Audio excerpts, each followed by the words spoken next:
When I first met the Four Seasons back in 1967, 51 years ago, we flew together from Newark, and I mean the old Newark Tower, to Detroit to play a big club called the Rooster Tail. I was really starstruck. Frankie and the guys were in the big theater upstairs, and I was in the small rock lounge downstairs. But hey, I was working with the Seasons. That's all that mattered. And I can't tell you how excited I was. These guys were my heroes, and over the years I got a chance to work many more times with them, and I got to know them.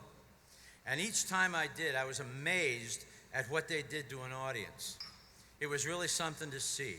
The fans would go nuts. I've loved these guys for over 55 years, first as a fan, then as a performer, and as a great friend.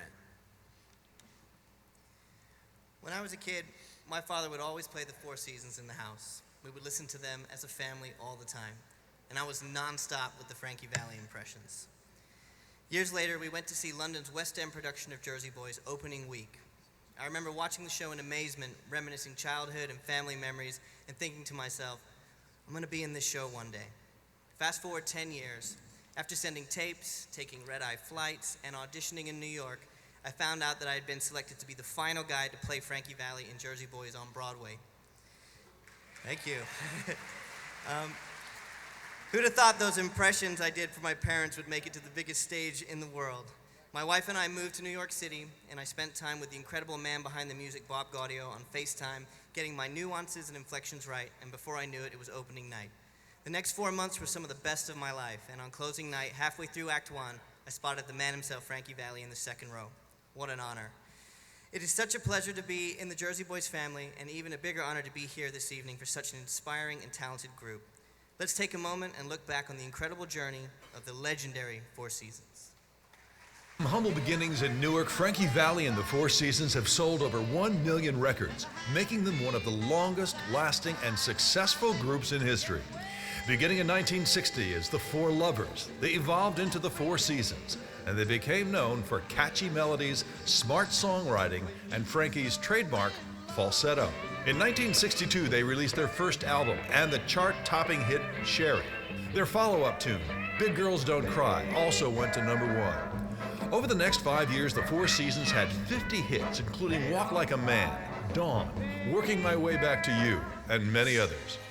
The Four Seasons have gone on to widespread international success, and in 1990, the original members were inducted into the Rock and Roll Hall of Fame. A younger generation had the chance to discover this legendary music with the hit Broadway show Jersey Boys, which won 4 Tony Awards and spawned international tours and a feature film. Please join us now in congratulating our very own Jersey Boys on their entrance into the New Jersey Hall of Fame.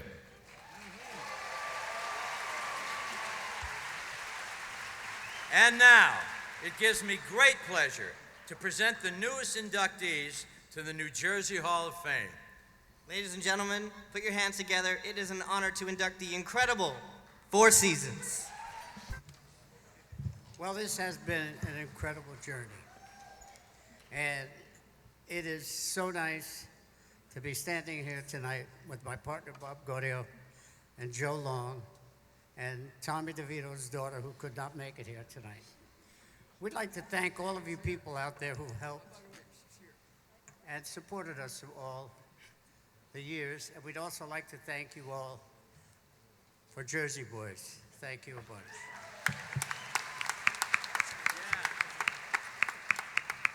Hi, Darcel is here, Tommy's daughter. At the risk of having this taken away from me, this is particularly sweet because I was born in the Bronx, but I grew up on the Garden State Parkway. Many trips to Frankie's, so I'm eternally grateful. I have to say that the people in New Jersey are the loyalist people in the entire world.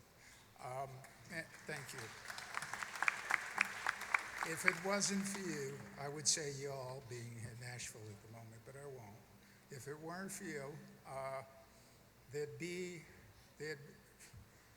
we would have never outlasted the Beatles or been around as long as the Beatles. Thank you for that, and certainly thank you for Jersey Boys. There's no way we get to Broadway without you guys. You're the best.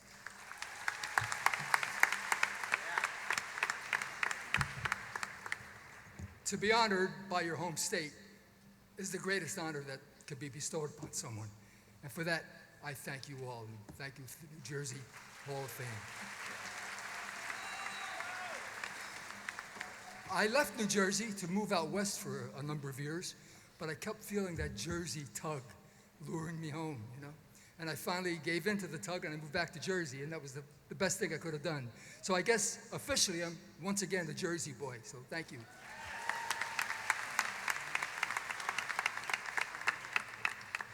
My boys and I are very honored to accept this on behalf of my father, Tommy DeVito. Thank you.